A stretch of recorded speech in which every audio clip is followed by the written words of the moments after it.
Sir जय Hind. Major general राजन Kochhar sir, जय हिंद। बहुत बहुत शुक्रिया समय देने के लिए। Thank you sir.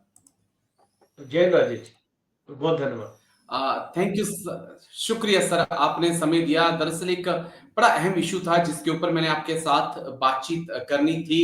ये कि इंडिया को आने वाले वक्त में अपनी ड्रोन वॉरफेयर की जो ताकत है उस पे बहुत ज्यादा काम करना होगा। मिसाइल की जो रेंजेस हैं, अलग अलग रेंज की मिसाइल जो है वो आपको चाहिए होंगी। डिजिटल सिक्योरिटी आपको चाहिए होगी मॉडर्न बैटल्स के लिए। इसके लिए आपको तैयार रहना होगा। इससे पहले सर की एक और स्टेटमेंट की जंग हमारे उतने करीब है जितना हम सोच नहीं पा रहे हैं। उससे भी पहले ये जंग हो सकती है। लगातार आर्मी चीफ चेता रहे हैं और लगातार वो आगाह कर रहे हैं कि आने वाले वक्त में जो जंग होगी वो अलग अंदाज में होगी, कुछ हटकर होगी। हमें अलग अलग तैयारियां करनी होंगी। इस पे मुझे आपकी एक टिप्पणी चाहिए होगी सर। तो देखिए, ये बहुत इम्पोर्टेंट है जो आर्मी चीफ की जो जी स्टेटमेंट्स है, हमको इसको सीरियसली लेना चाहिए, क्योंकि अगर एक आर्मी चीफ एक देश को एड्रेस करता है या अपने कंसर्न्स दिखाने की कोशिश करता है, तो उसके पास कोई स्पेसिफिक इंटेलिजेंस है जिसकी वजह से वो ये स्टेटमेंट्स दे रहा है। देखिए, आमतौर पे और वहां पर हमें, अब तो मैं रिटायर्ड हूं, तो जी हमारे पास ऐसी कोई एक्सेस नहीं है इंफॉर्मेशन की कि हम इस तरीके के बयान पे अपनी बात रख सके। बट अगर एक आर्मी चीफ ये एक ऐसा बयान दे रहा है, तो उसके पास कोई ना कोई स्पेसिफिक इंटेलिजेंस है जिससे वो आपको बताने की कोशिश कर रहा है कि हमारे पास टाइम बहुत कम है, तैयारी हमको बहुत करनी है, और हमारी वर्नेबिलिटीज कहाँ पे है। और खास तौर पे जब हम एयर डिफेंस की बात करते हैं, आर्मी चीफ जी उसके बारे में भी बातचीत कर रहे हैं। और आर्मी चीफ आपकी ड्रोन कैपेबिलिटी और मिसाइल कैपेबिलिटी की भी बातचीत कर रहे हैं। और डिफरेंट डिफरेंट टारगेट्स के लिए आपको डिफरेंट डिफरेंट वेपन सिस्टम चाहिए, उसकी बारे में बात कर रहे हैं।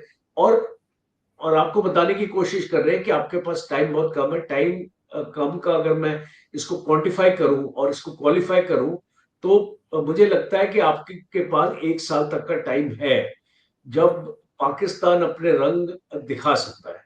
और ऑलरेडी आपने इसको देखा है कि दिल्ली में 5 टेररिस्ट पकड़े गए हैं, जी और 3 हमने बिहार में देखे इन्फिल्ट्रेशन के, जैश ए मोहम्मद के।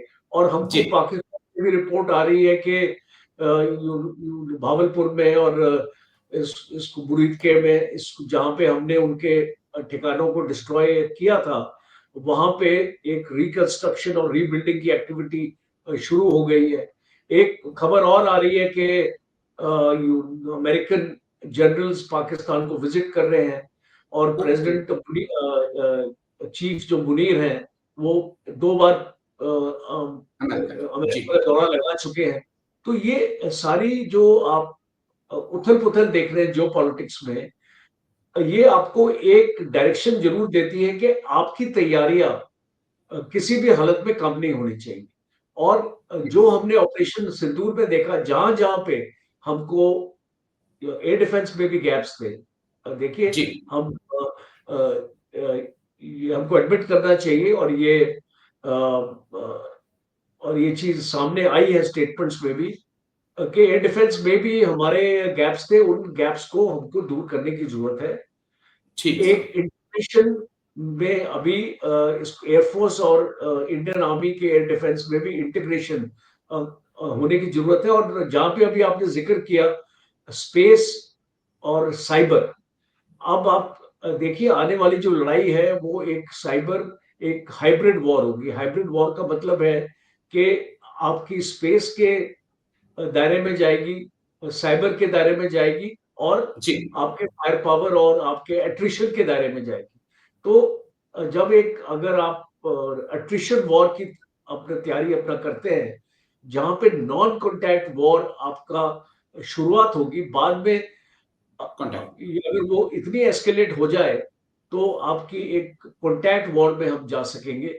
और दोनों पहलुओं के ऊपर हमको अपनी ताकत को मजबूत करना है।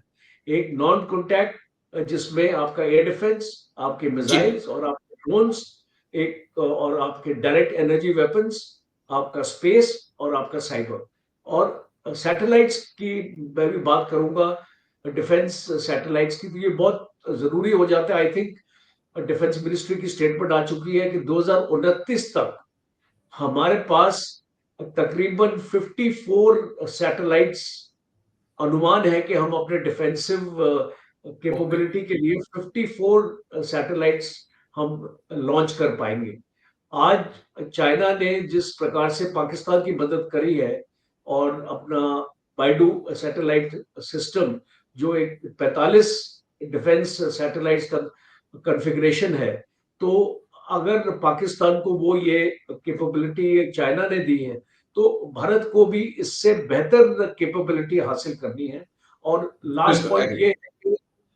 लास्ट पॉइंट ये है कि हम ड्रैगन और एलिफेंट डांस की बात करते हैं, तो आपने इसको देख लिया कि ड्रैगन पाकिस्तान की किस तरीके से मदद करेगा। और व्यूअर्स के माइंड में कोई शक नहीं होना चाहिए, जो आपकी नेक्स्ट लड़ाई होगी उसमें भी चाइना पाकिस्तान की मदद के लिए आगे हाँ, बढ़ेगा। तो जी, आपको ये नहीं एक्चुअली समझना चाहिए कि अगर आपकी दोस्ती हो रही है चाइना से, तो आने वाले वक्त में चाइना पाकिस्तान को सपोर्ट नहीं करेगा, वो बिल्कुल सपोर्ट करेगा।